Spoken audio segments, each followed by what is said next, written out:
భారతదేశ చరిత్రలో సుమారు 500 సంవత్సరాల నిరీక్షణ తర్వాత అయోధ్యలో నిర్మించిన రామ మందిరంలో ఈరోజు రాముని విగ్రహ ప్రతిష్ఠ జరగడం చాలా గొప్ప విషయం.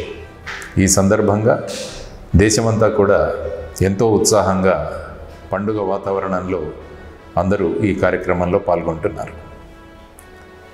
ఇందులో ముఖ్యంగా మనం మాట్లాడుకోవాల్సింది ఏంటంటే రాముడి యొక్క విశిష్టత.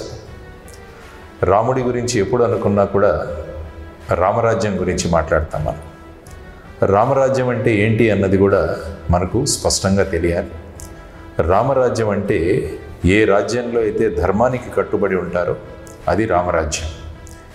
రాముడు ఎప్పుడూ కూడా రాజ్యపాలన ధర్మబద్ధంగా చేశాడు కాబట్టి ఇప్పటికీ మనం ఆ రామరాజ్యాన్ని గురించి తలుచుకుంటూ ఉంటాం.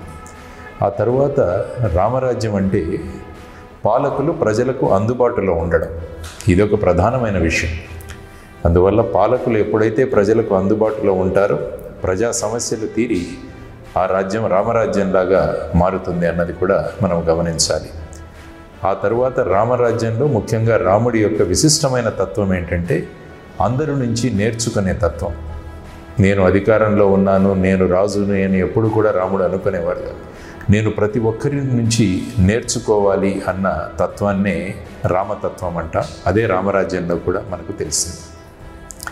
ఆ తరువాత రామరాజ్యంలో ఈయనెవరు, ఈయన మనవాడా కాదా, మన పైవాడా, ఇలాంటి భేదభావాలు ఎప్పుడూ ఉండకుండా అందరికీ న్యాయం సమంగా అందేది. అందుకనే ఇప్పటికీ కూడా మనం రామరాజ్యం గురించి మాట్లాడుకుంటున్నాం.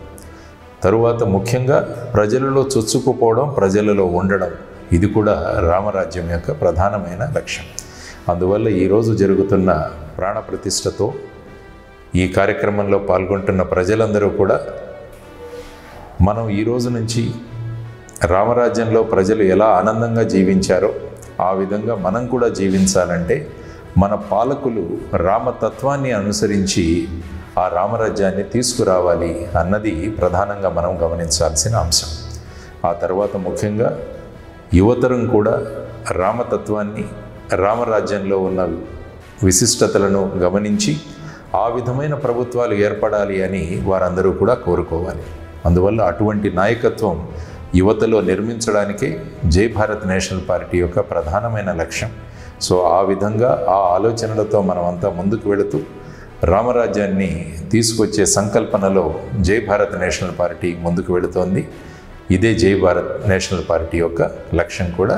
రామరాజ్యంలో పాలకులు ఏ విధంగా ఉండేవాళ్ళో మనం చూసాం. అదేవిధంగా రామరాజ్యంలో ప్రజలు ఎలా ఉండేవాళ్ళు అన్నది కూడా చూడాలి. ప్రజలు ముఖ్యంగా అబద్ధాలు ఎవరు మాట్లాడేవారు కాదు, అందరూ సత్యమే పలికేవారు రామరాజ్యంలో. అందులోనూ కులాలకు అతీతంగా అన్ని వర్గాల వారు తమ కర్తవ్యాన్ని నిర్వహిస్తూ సమానత్వాన్ని చాటేవారు. అందువల్ల పాలకులు ఎప్పుడైతే ధర్మబద్ధంగా పరిపాలిస్తారో వారి ప్రభావం ప్రజల మీద కూడా ఉంటుందన్నది మనం రామరాజ్యం నుంచి నేర్చుకోవాల్సిన అంశం.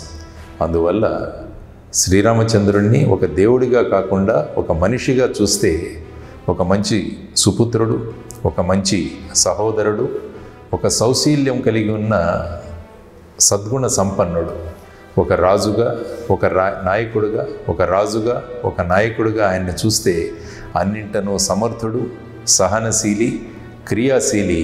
అందువల్ల అలాంటి నాయకత్వాన్ని యువతరంలో నిర్మించాలన్నదే జై భారత్ నేషనల్ పార్టీ యొక్క ప్రధానమైన లక్ష్యం.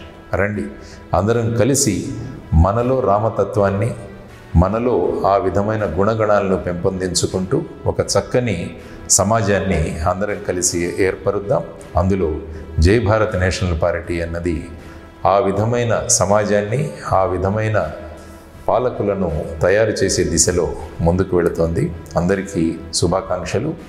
జై హింద్, జై భారత్.